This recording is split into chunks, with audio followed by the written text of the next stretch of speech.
अनुमान का मूल प्रत्यक्ष ही है, क्योंकि पूर्व प्रत्यक्ष द्वारा अनुमान होता है। यदि प्रत्यक्ष विकार दोष संयुक्त हो, तो अनुमान भी मिथ्या हो जाता है। इंद्रिय एवं अर्थ के सन्निकर्ष से उत्पन्न भ्रांति दोष से रहित ज्ञान प्रत्यक्ष कहलाता है। भ्रांति दोष के निम्न कारण होते हैं। 1. विषय दोष।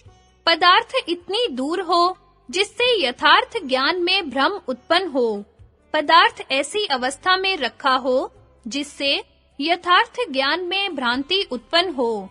दृष्टा और दृश्य के मध्य में शीशा आदि कोई ऐसी वस्तु आ जाए जिससे दृश्य अपने वास्तविक रूप में दिखलाई न दे सके। 2. इंद्रिय दोष। जैसे कामल रोग वाले को सब वस्तुएं पीली दिखती हैं। 3.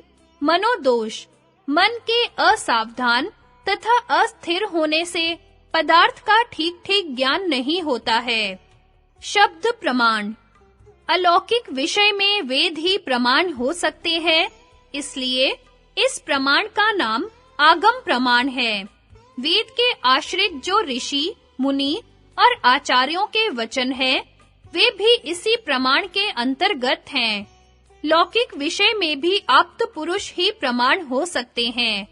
आप्त पुरुष तत्ववेता होते हैं, जिनके जानने और कहने में कोई दोष नहीं होता, अर्थात जिनका ज्ञान भ्रांति दोष से युक्त न हो तथा जिनमें विप्रलिप्सा न हो।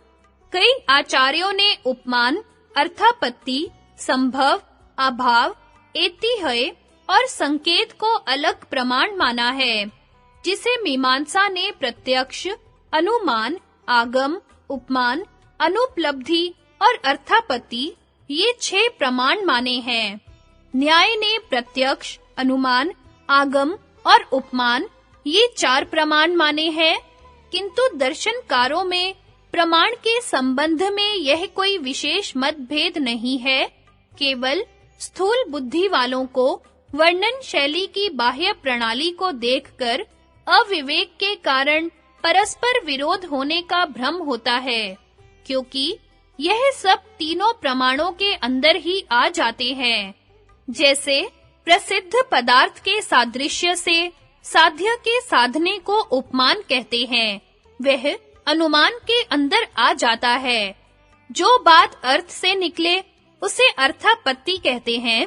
जैसे राम के घर पर यदि उसे पुकारे और उत्तर मिले कि वह घर नहीं है, तो यहाँ अर्थात बाहर है।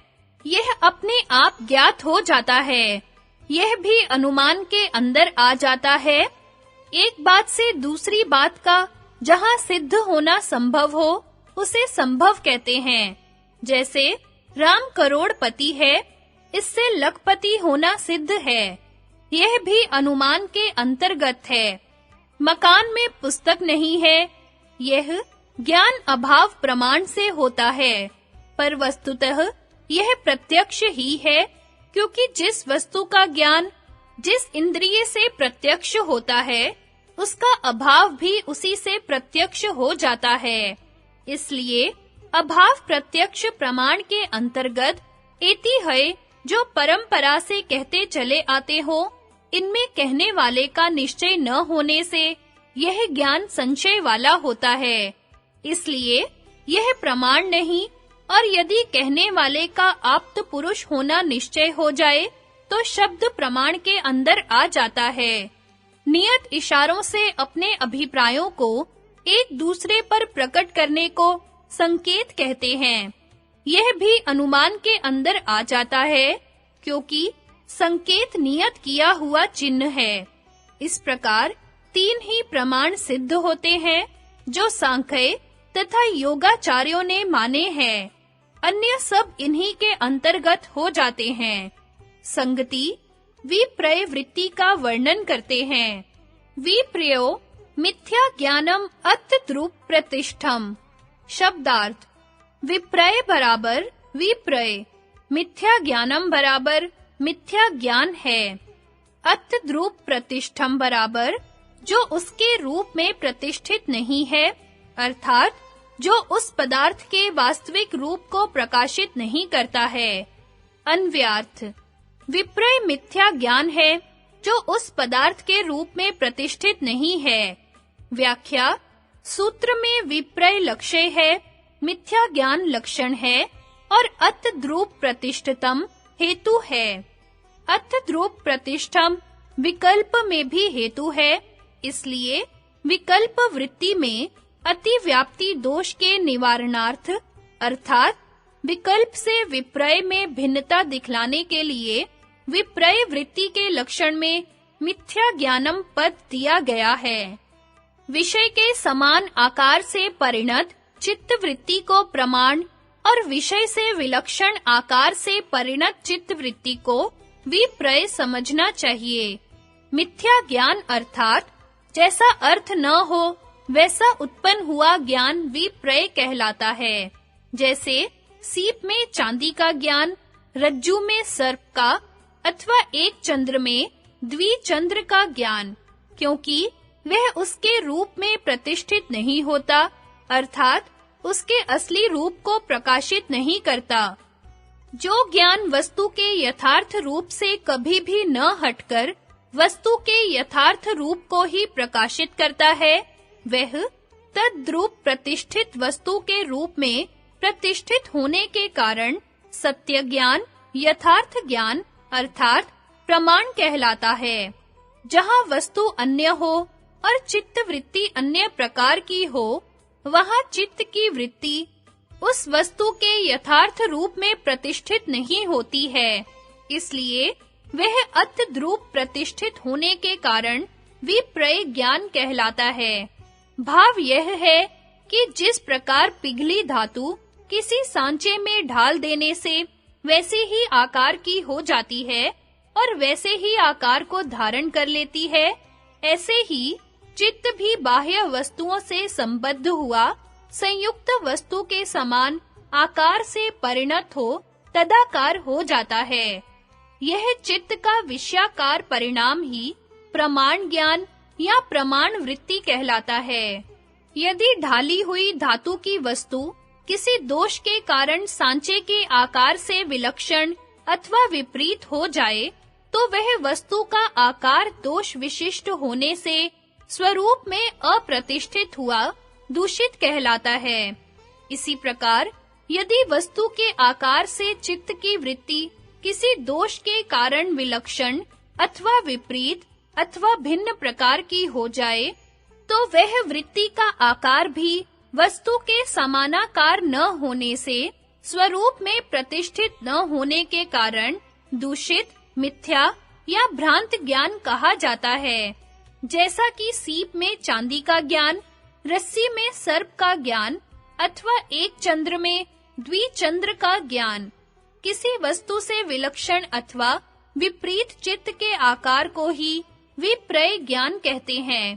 अर्थात विषय के समानाकार से परिणत चित्त वृत्ति को प्रमाण और विषय से विलक्षण, विपरीत अथवा भिन्न आकार से परिणत चित्त वृत्ति को विप्रय कहते हैं।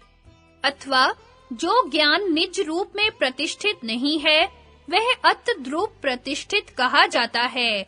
अर्थात सीप में जो सीप का ज्ञान, रज्जु में जो रज्जु का ज्ञान और चंद्र में जो एक चंद्र ज्ञान है, वह निज रूप में प्रतिष्ठित होने से प्रमाण ज्ञान है। और जो सीप में चांदी का ज्ञान, रज्जु में सर्प का ज्ञान या एक चंद्र में द्विचंद्र का ज्ञान है, वह उत्तर काल में होने वाले यथार्थ ज्ञान से बाधित होने के कारण निज रूप में अप्रतिष्ठित है, क्योंकि उत्तरकालिक ज्ञान स्वरूप से प्रच्युत कर उसकी प्रतिष्ठा को भंग करने वाला है।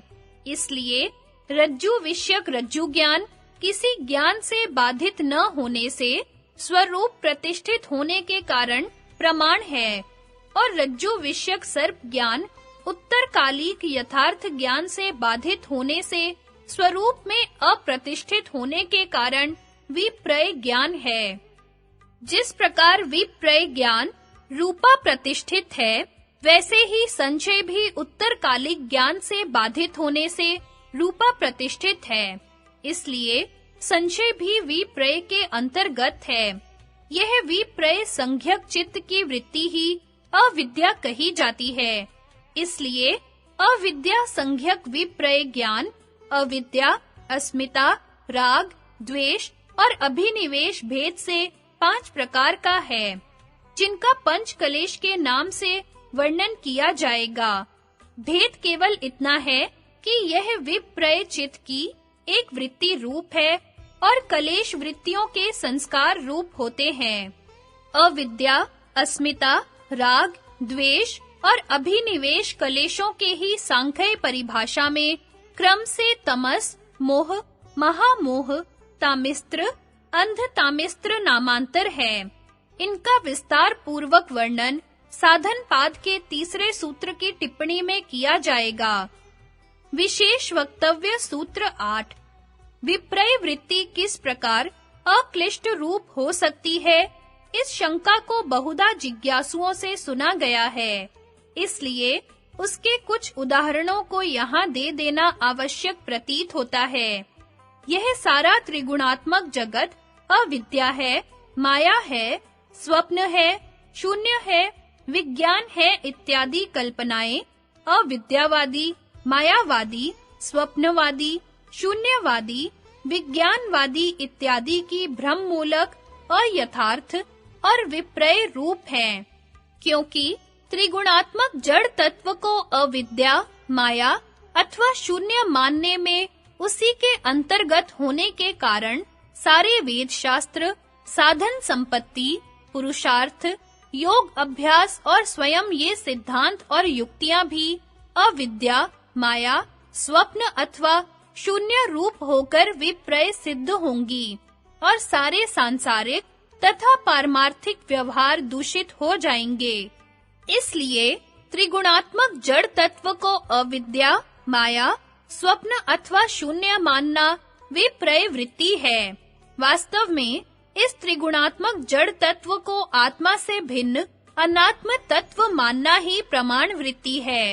इस अनात्म तत्व में आत्मा का भान होना अर्थात उससे आत्माध्यास रूप विप्रय वृत्ति सारे बंधनों का कारण होने से अत्यंत क्लिष्ट रूप है। इस अनात्म तत्व से आत्माध्यास को हटाना ही मनुष्य का मुख्य प्रयोजन और परम पुरुषार्थ है। इसलिए उपर्युक्त अविद्यावादी, मायावादी और शून्यवादियों की विप्रय वृत्ति बाह्य वाद विवाद को छोड़कर अंतर्मुख होते समय जड़ तत्व से आत्माध्यास हटाने में साधन रूप से जब सहायक हो तो अक्लिष्ट रूप धारण कर लेती है। इसी प्रकार विज्ञान अर्थात चित्त आत्मा को बाह्य जगत दिखलाने के लिए त्रिगुणात्मक करण अर्थात साधन रूप ही है। इसलिए इससे अतिरिक्त बाह्य जगत को न मानना भी विप्रय है। किंतु अंतर्मुख होते समय जब साधन रूप से जड़ तत्व से आत्माध्यास हटाने में सहायक हो, तब यह विप्रय वृत्ति भी अक्लिष्ट रूप धारण कर लेती है। संगति विकल्प वृत्ति का लक्षण बतलाते हैं।